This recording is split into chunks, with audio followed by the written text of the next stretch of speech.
నిరీక్షణ ఉంది. వారికి దుఃఖం కలుగుతుంది, మనకే దుఃఖం కలుగుతుంది. వారి దుఃఖానికి మన దుఃఖానికి తేడా ఏంటంటే నిరీక్షణ లేకుండా వారు దుఃఖపడతారు. మనకున్నటువంటి దుఃఖం ఏంటంటే నిరీక్షణతో కూడినటువంటి దుఃఖం. ఒకానొక దినాన మరలా తిరిగి ఆయన మనం చూడబోతున్నాం, కలుసుకుంటాం. మన ప్రియులందరితో కలిసి ఆ పరలోకంలో ఆ నిత్య సంతోషంలో మనందరం చేరతాం అనేటువంటి గొప్ప నిరీక్షణ మనకి ఉంది. అందుకే ఏమంటున్నాడో చూడండి 14వ వచనంలో, యేసు మృతి పొంది తిరిగి లేచునని మనము నమ్మిన యెడల అదే ప్రకారము యేసునందు నిద్రించిన వారిని దేవుడు ఆయనతో కూడా వెంటబెట్టుకుని వచ్చును. మనకంటే మరి ముందు ప్రభు దగ్గరికి వెళ్ళిన వాళ్ళందరినీ కూడా లేపి వెంట పెట్టుకుని తీసుకుని యేసయ్య వస్తాడు. వారందరినీ కూడా మనం చూడబోతా ఉన్నాం. అది మన నిరీక్షణ. 15వ వచనం, మేము ప్రభు మాటను బట్టి మీతో చెప్పినది ఏమనగా ప్రభు రాకడ వరకు సజీవులమై నిలిచుంటే మనము నిద్రించిన వారి ముందుగా ఆయన సన్నిధి చేరము. ఆర్భాటముతోను ప్రధాన దూత శబ్దముతోను దేవుని బోరుతోను పరలోకము నుండి ప్రభు దిగవచ్చును. క్రీస్తునందుండి వారు మొదట లేతురు. ఆ మీదట సజీవులమే నిలుచుంటే మనము వారితో కూడా ఏకముగా ప్రభువును ఎదుర్కొనుటకు ఆకాశ మేఘముల మీద కొనబడతాము. ఇది గొప్ప నిరీక్షణ.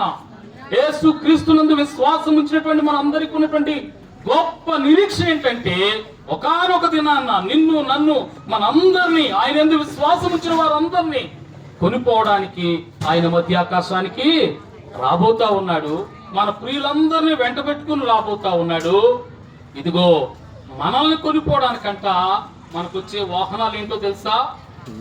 ఆ మీదట సజీవులమై నిలిచి ఉంటూ మనము వారితో కూడా ఏకముగా ప్రభువును ఎదుర్కొంటకు ఆకాశ మండలమునకు మేఘముల మీద కొనుపోబడుదుము.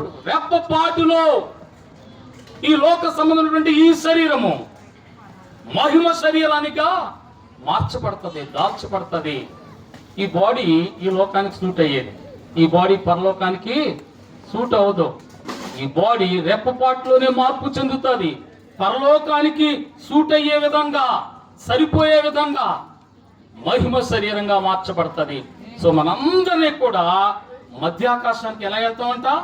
మేఘముల మీద కొనిపోబడుదుము. మనము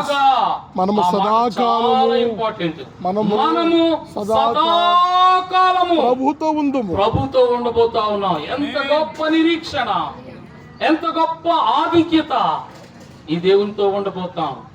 ఆకలైనా దప్పికైనా లేదు, చీకైనా చింతైనా కన్నీళ్లు ఏడ్పు దుఃఖం ఎంత మాత్రమో లేవు. నిత్య సంతోషంలోనికి మనం ప్రవేశించబోతా ఉన్నాం. ఇందాక ఎవరో చెప్తూ చక్కటి మాటలు చెప్పారు. నిజమే, భూమి మీద ఉండగానే ఈ శరీరంలో ఉండగానే ఒక చక్కటి నిర్ణయం తీసుకోవాలి. ఏంటా నిర్ణయం అంటే ఆ ప్రభువుని నీ దేవుడిగా నమ్ముకోవడం. నువ్వు దేవుడిగా నమ్ముకుంటే చాలు, అంతకు మించి నువ్వు చేయవలసిన పని అంటూ ఏమీ లేదు.